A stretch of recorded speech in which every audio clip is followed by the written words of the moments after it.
Hi అండి, అందరికీ నమస్కారం. ఈ కార్తీక మాసంలో ప్రతి ఒక్కరూ కూడా ద్వాదశి రోజు కంపల్సరిగా స్వయంపాక దానం అనేది ఇవ్వండి. చాలా మంచిదండి. మీరు ఇలా చేయటం వల్ల మీకు ఎటువంటి పాపాలు ఉన్నా కూడా ఇట్టే తొలగిపోతాయి.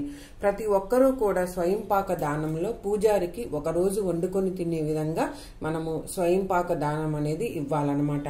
ప్రతి ఒక్కరూ కూడా ఇలా చేయండి. స్వయంపాక దానంలో మనము ఏమేమి ఇవ్వాలి అంటే పూజారి మనము స్వయంపాక దానం తాంబూలంలో డబ్బులు పెట్టైనా మనం ఇవ్వచ్చండి.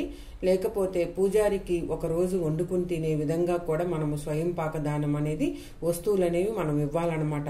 ఏమేమి ఇవ్వాలంటే బియ్యం అండి, కందిపప్పు, చింతపండు, చింతపండు, అరటికాయ, బంగాళదుంపలు, ఇవన్నీ కూడా మనము కాయగూరలండి. ఏవైనా సరే పూజారికి మనం ఇవ్వచ్చు అనమాట.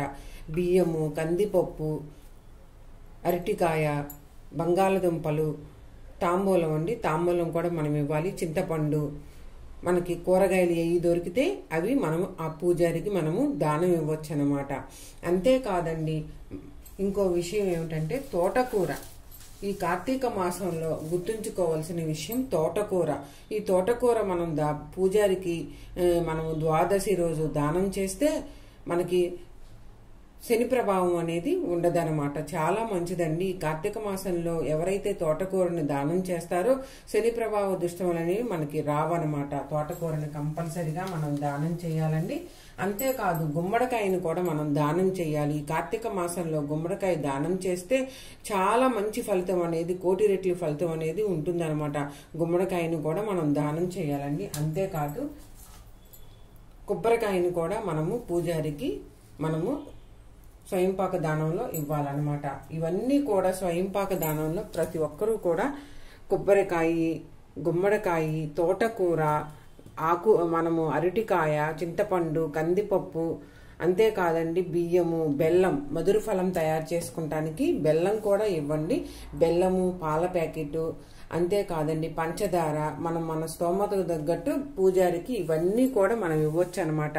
స్వయంపాక దానంలో గుర్తుంచుకోవాల్సిన విషయము తోటకూర అండి. తోటకూర కంపల్సరిగా ఇవ్వండి. ఒక ఇస్తరాకు కూడా ఇవ్వండి.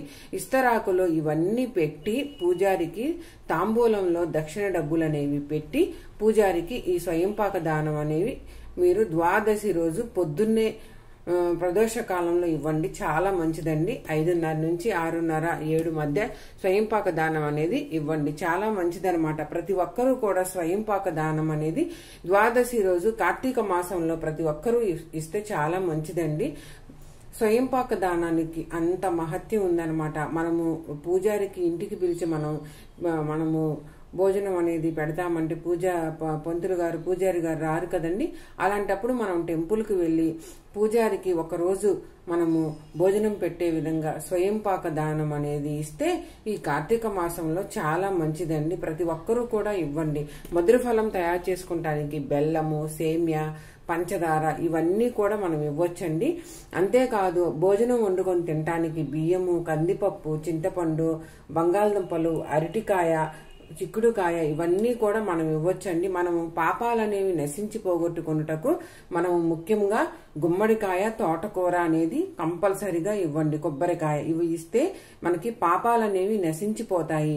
ఎటువంటి కష్టాలు కూడా ఉండవు అన్నమాట. ఈ కార్తీక మాసంలో మీరు పూర్వజన్మలో చేసిన పాపాలన్నీ కూడా నశించిపోతాయి అన్నమాట. ప్రతి ఒక్కరూ కూడా మధుర ఫలం తయారు చేసుకుంటానికి చాలా మంది పంచదార, పాలు ఇవి ఇస్తూ ఉంటారండి. మనం అలా కూడా ఇవ్వచ్చు. అంతేకాదు పప్పులు, ఆకుకూరలు ఇవన్నీ కూడా పూజారికి మనము ఒకరోజు భోజనం పెట్టే విధంగా స్వయంపాక దానం అనేది ఇవ్వాలన్నమాట. చూశారు కదండి ఈ వీడియో. స్వయంపాక దానంలో ఏమేమి ఇవ్వాలో అనేది ఈ వీడియో నచ్చితే లైక్ చేయండి, షేర్ చేయండి, సబ్స్క్రైబ్ చేయండి. పక్కనే ఉన్న బెల్ ఐకాన్ని క్లిక్ చేయండి. నేను ఏ వీడియో పెట్టినా మీకు నోటిఫికేషన్ అనేది వస్తుందన్నమాట. గుమ్మడికాయ, తోటకూర మెయిన్ ఇంపార్టెంట్ అండి. ఎందుకంటే మనకి ఎటువంటి శని బాధలు ఉన్నా పూజారికి దానం చేస్తే చాలా మంచిదనమాట. స్వయంపాక దానంలో మధుర ఫలానికి బెల్లం కూడా ఇస్తే చాలా మంచిదనమాట. ఈ వీడియో నచ్చితే కామెంట్ ద్వారా మాకు తెలియచేయండి. ధన్యవాదాలు.